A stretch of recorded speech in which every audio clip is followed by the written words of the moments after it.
Hello, and welcome to the Stable Reports podcast. Stable Report is a news site dedicated to curating the best resources related to stablecoin projects. We celebrate the development of stablecoins and see them as a stepping stone to mainstream adoption of cryptocurrencies for daily use in transactions.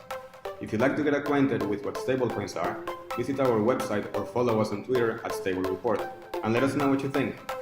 As always, if you see we're missing something, please contact us. Today, we're interviewing the fantastic Rune Christensen, CEO and founder of MakerDAO, makers of the stablecoin DAI, which, if you listen to this podcast, you probably are familiar with. At the moment, Maker allows anyone with Ether to deposit it as collateral and receive DAI, a crypto-collateralized stablecoin, in exchange. But many things are happening at Maker, including the collateral they accept, so we are really excited to learn more about it today. I have to say, DAI was probably the first stablecoin I heard of. The work being done by the community is fascinating, and they've done a great job at educating people and introducing them to stablecoins. Rune, thank you for your time. I know you're very busy. Thanks for having me. And anytime, of course. So the first question at Stable Report is always, what got you into crypto and what inspired you to develop a stablecoin? So getting into crypto itself was when I discovered Bitcoin very early in 2011. So at the time, there was really, I got in on sort of the first wave of hype, and I guess you could call it like anarchist idealism that Bitcoin inspired.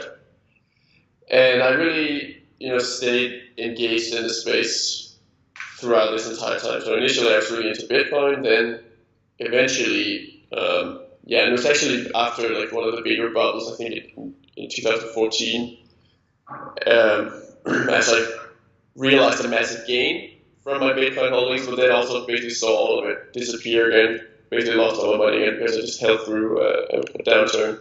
That's when I came to the realization that it's not really going to be acceptable for regular people to use, to use Bitcoin when they have to, deal with that kind of volatility.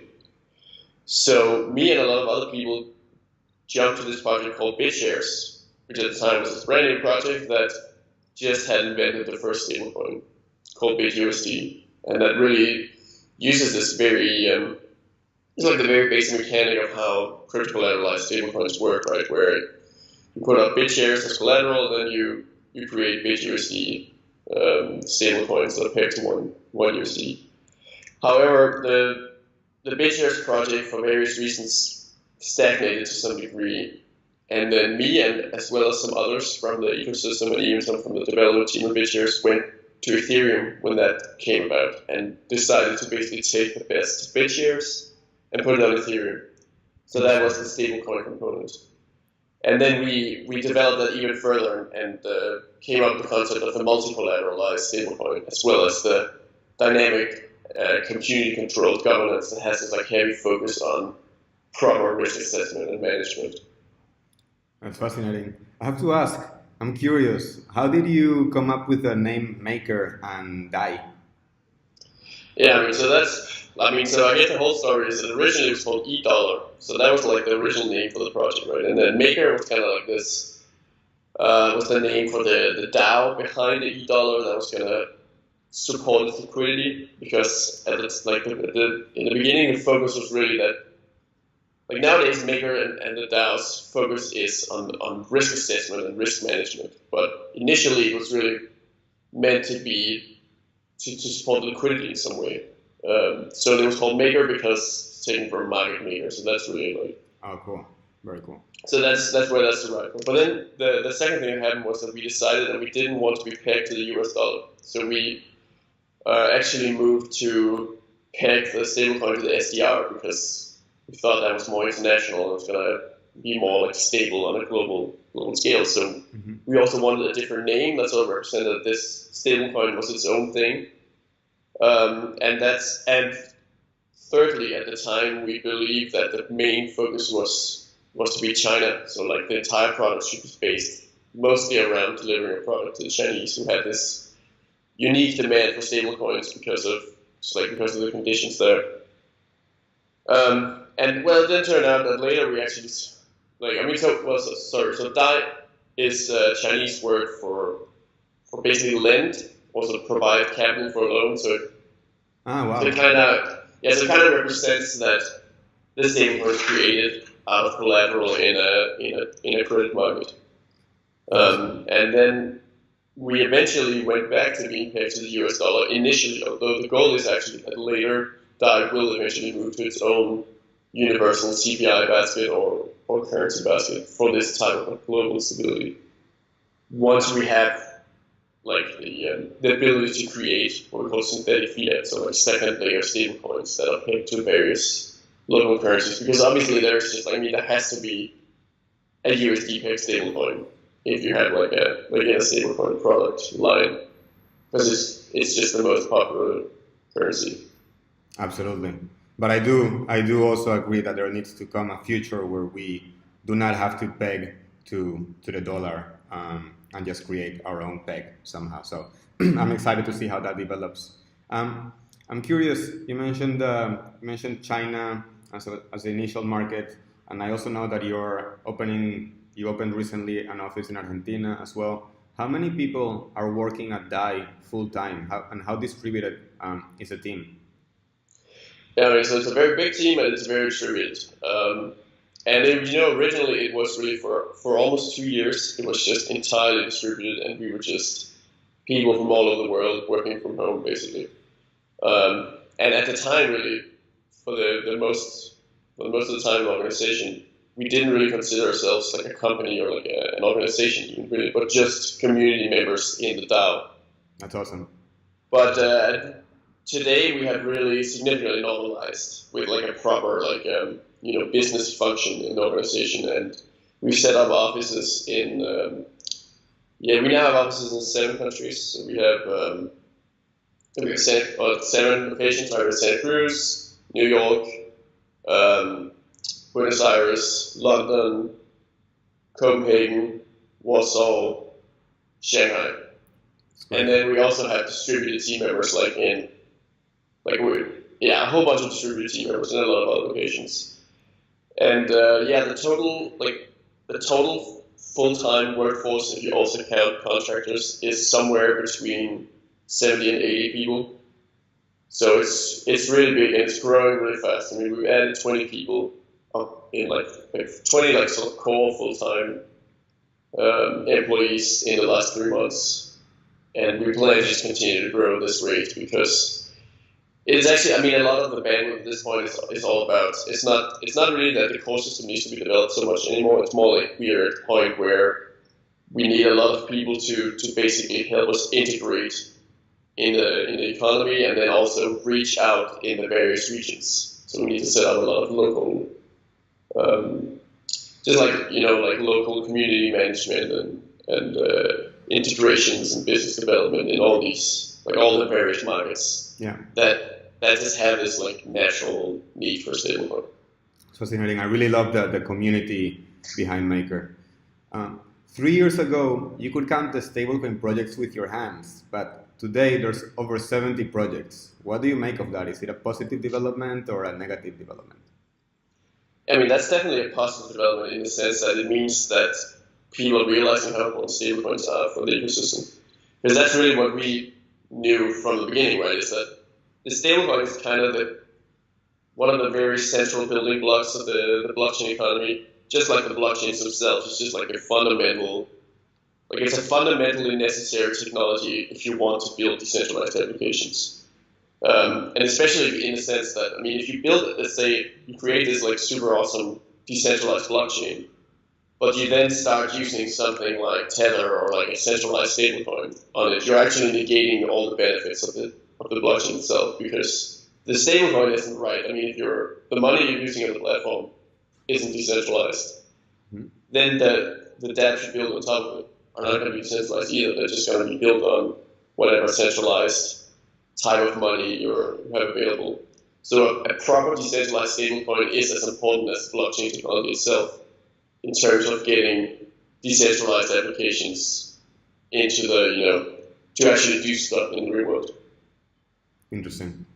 And what do you, so you welcome all of the developments, whether they have no collateral or they're centralized collateral, they are all important to the ecosystem in a way. Yeah, everybody, To a degree, yes. I mean, I think there's niches for all the different kinds of stablecoins. I mean, especially the centralized stablecoins, or something like Tether, TrueUSD. I think I mean, on one hand, I don't think they don't have the same characteristics as decentralized stablecoins. Right? They don't really fit into the, yes, you can say, like the core of the ecosystem as the infrastructure that sort of carries That's right. all the decentralized applications, because they would effectively centralize them. And if you have one of these projects getting too big, you're really getting back into the old world of too big to fail, right? Yes. But they actually work, they have a really fantastic niche as basically the sort of the interface and sort of the gateway between the regular, the traditional banking system and then a decentralized stablecoin. So they actually fit really well together with MakerDAO because they can be used as collateral and because they can be used as on-ramps. Then when it comes to the senior shares type of stablecoins, which are sometimes they're called algorithmic stablecoins, sometimes they're called, they have many different names, sometimes they're called circular stablecoins. Yes. I mean, that is something I'm actually very skeptical towards those, because they generally, they really are based on, they're sort of based around the idea that if you write your code correctly, you can create money out of nothing, basically. Right. Which, my basic, basic argument against them is that they're sort of providing the illusion of stability today, but really selling off stability in the future, because there ultimately is the way the value has to come from somewhere, and if it's not coming from collateral, it's really coming from the systemic stability of the system as a whole. Yes. Yeah, I want to believe in those models, but it's really hard to. Has the recent collapse in Ether's price diluted the collateral Ether, or what you call PET, or have you seen worse before? Oh yeah, this, in terms of the recent crash and its effects on single collateral DAI, it's really been this is nothing compared to what the system is designed to withstand. So, what we've seen is that the total amount of DAI outstanding has decreased. So there has been a deleveraging in the ecosystem, right? Okay. So people have decided to, there's been people who basically decided to not have as much debt anymore and not hold as much collateral in the system. But there hasn't been anything close to a black swan event. The type of event that could actually put the system at risk, and like you say, potentially result in dilution of the PET token, or in the which is this temporary mechanism that really is just standing in for how it's supposed to work in multilateral DAI, which is that the NPR token actually gets diluted. But no, we were not even close to that, and in fact, PET holders have just made a lot of money because they earn money every time there's a liquidation that that just happens and doesn't recovers more than it's recovers enough funds to cover the debt shortfall. So, but of course, they also suffered a loss in the ETH itself, so it's kind of a small consolation gift when you're down 20%, right? Then maybe they got a gain of perhaps 0.5% or something. Still very interesting to observe. Can you explain what the target rate feedback mechanism is in terms of in case of a black swan event or a sudden drop in the market? And so the target rate feedback mechanism is really one of our most, it is probably the most misunderstood and also most complex and scary to a degree mechanism that was described in the white paper. And so it has actually been deprecated at this point, primarily not because of what its function was supposed to be, but more because the way it was sort of presented and the way it was, and also just the way it was sort of superficially designed turned out to just be not very intuitive and sort of overly complex in terms of how people understood how it works. The target rate feedback mechanism is actually out, which was announced recently. Okay. And what we are doing in its stead is we are adjusting the stability fee in reaction to market forces in order to properly demand, in order to properly balance supply and demand in the system. So basically, so the function of the target rate feedback mechanism that it was meant to have, and what we are now doing instead, just by stability fee adjustments, is basically to ensure that the demand for DAI is in line with the demand for holding CDPs, so that they'll meet in, so when they sort of meet on the marketplace, they'll trade for 1 USD. Because obviously, if you have more people who want to hold DAI and less people who want to generate DAI in CDPs, then you have just like basic microeconomics results in a higher price. So it's all about balancing that equilibrium. That demand. Yeah, and so the way we're doing that is that basically if the demand for generating DAI is higher than the demand for holding DAI, what we do is we increase the stability fee in the system. And we're actually just about to do that because this has actually been the case for a while. And based on our metrics, we decided it was like the foundation. Well, I guess you could say the foundation proposed to the community that we should increase the stability fee to 2.5% from 0.5%, and this way attempt to get a better balance in terms of how much DAI is being generated and how much demand there is for new people coming in holding more DAI. And in the short run, the foundation really is like playing the role of the leader here and sort of doing this type of analysis and being very proactive in what should be done to keep DAI stable in the short run, especially at this very early stage and low market size where the fluctuations can be a little bit more severe. But in the long run, the way it's going to work is the community will actually use the scientific governance process that is also used for risk assessment and decisions on the collateral portfolio to decide sort of I guess you say like a holistic rates policy, basically like a solution that fully covers what to do with the rates in different market scenarios. So where the price of DAI is below $1, right? Like then typically what you want to do is you want to increase rates to reduce DAI generation and increase DAI holdings. And on the other hand, if the DAI price is above $1, you want to decrease rates because you want to incentivize more generation of DAI to push the price to sort of increase the supply in the market and then push the price down. And this should be done in a very predictable manner that the community is able to sign off on and that everyone agrees with, so that there's high levels of like certainty and sort of like reasonable expectations in the community, both in the governance community, but also for the users, of course, who will be affected by these changes. And that way, you just get a more stable ecosystem. That sounds like a really positive step in the right direction. It's been a really long journey of experimentation, I think, for you guys. And recently, you posted a Maker Foundation proposal on your blog. So I'm curious how it aligns with current developments that have already been announced, but also the upcoming. So you just mentioned, for example, the scientific governance, and I think that's really interesting. I'm curious now about the multi-collateral that will be accepted, if we could touch on that, and how the Maker token governance influenced those decisions.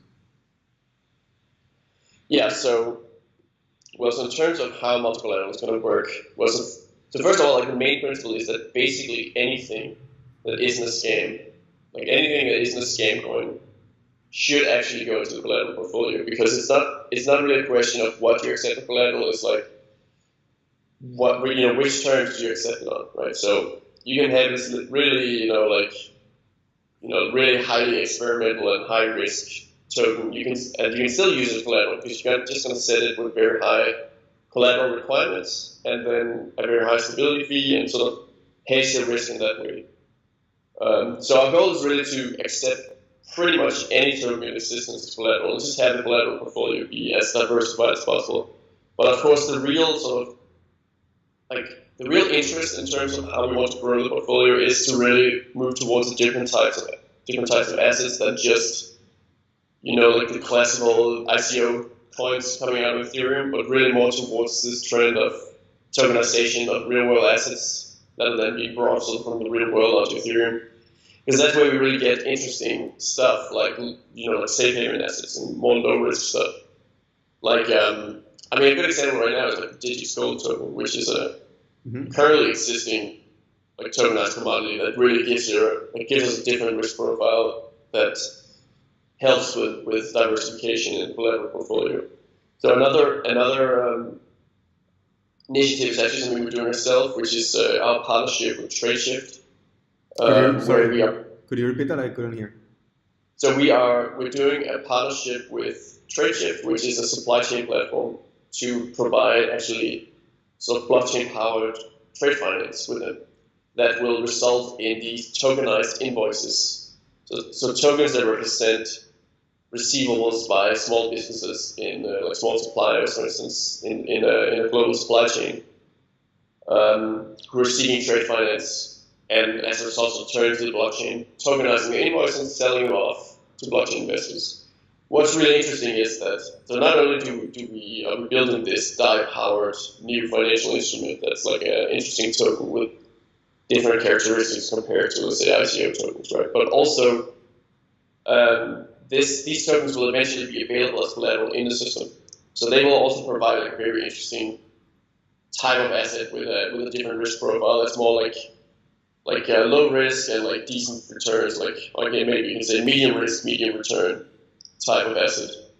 That just also has like an interesting spot in the collateral portfolio because it also like provides something that's uncorrelated to the general crypto tokens. These baskets are being created now, or can anybody choose to propose baskets? How will that work? Yeah, I mean, in terms of how collateral will be onboarded once it is, once it is fully available on the Ethereum blockchain as an ERC20 token. The idea is really anyone can propose new collateral, right? And what we are trying to create is what we call the scientific community, where we have people who are sort of, not necessarily experts, but like really in the headspace of how you do risk management for cryptocurrency and tokens and tokenized securities and so on.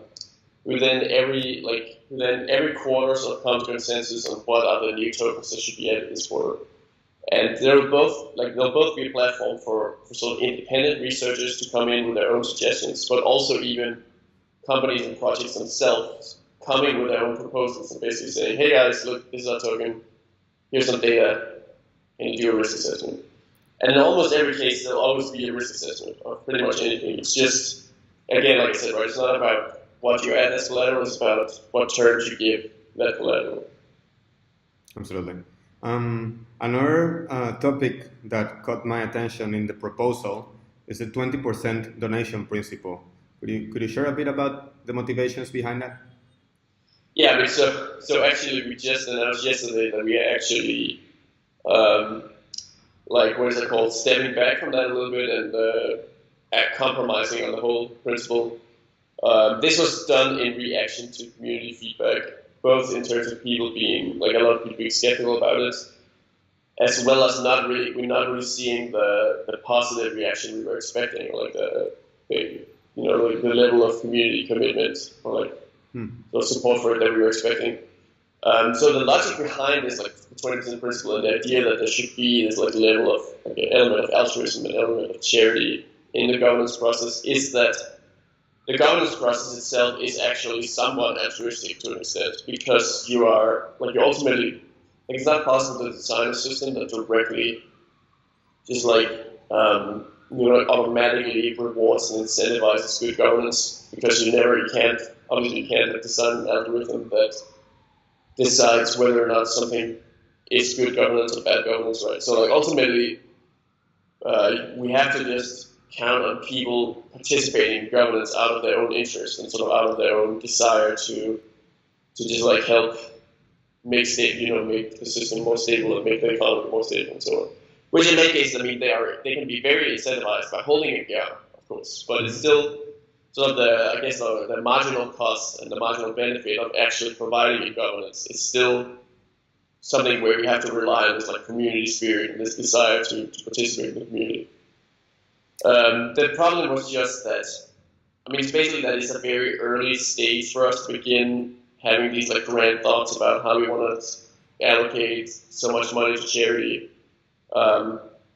So basically, what we're saying instead is that the community is committed to this idea that Maker has to have a very significant social impact in the long run, and especially even something that's potentially sustainable, right, and will make it an interesting, just like an interesting, I guess you can say, like social contract in terms of global adoption. Where if Maker is globally adopted, it would be really nice if that also resulted in some level of, like a new level of like global welfare or just like social benefit and driver towards equality in the world.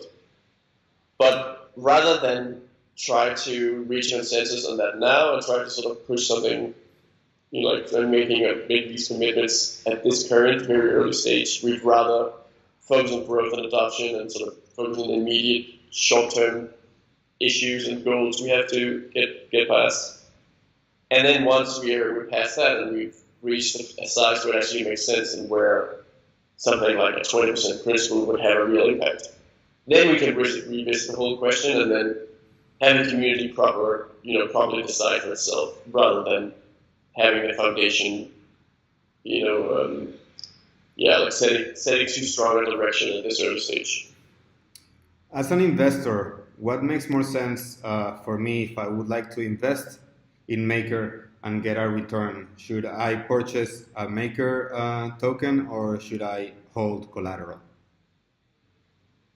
That's a good question. I mean, that's something everyone's trying to figure out, right? And I guess the answer to that question is that depends on which one of those two things are currently mispriced, right? I mean, it's not always a good idea to buy APR because you may buy it at a time where it's just overpriced, and even if it's a nice token, it's can still be at the wrong price at the wrong time, as you would say. Mm-hmm.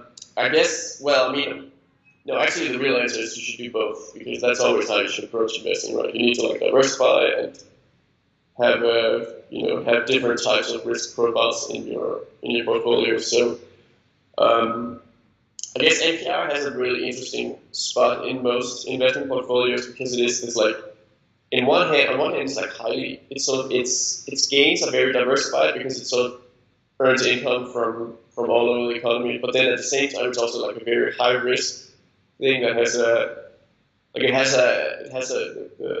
potential for very high returns, but it also has this very highly risky and characteristic of being able to actually just die suddenly overnight if there's a real black swan event in the system. Mm-hmm. So having a little bit of NPR in your portfolio, I think, makes sense for most investors.